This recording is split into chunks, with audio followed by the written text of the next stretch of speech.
Now, files declassified in America have revealed covert public relations and lobbying activities of Israel in the U.S.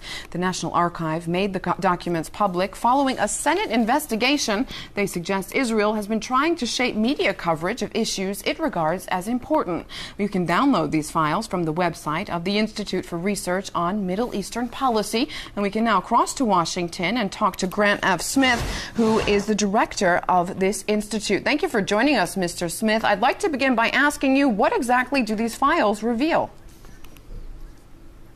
These files are from a sealed Senate investigation, which was the result of the Senate Foreign Relations Committee and the U.S. Department of Justice looking into groups that brought $36 million into the U.S. to plant stories in the U.S. media and promote Israeli foreign policy objectives in the United States.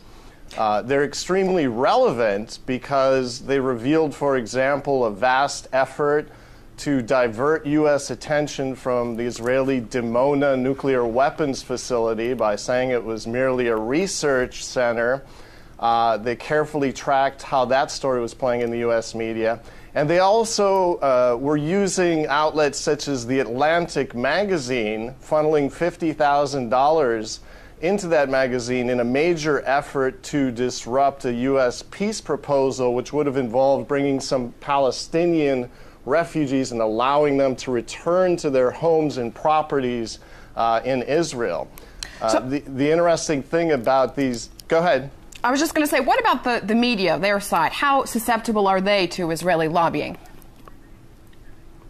Well, this reveals essentially that major U.S. publications that were on the receiving end of the $36 million really fell into line for a whole host of initiatives.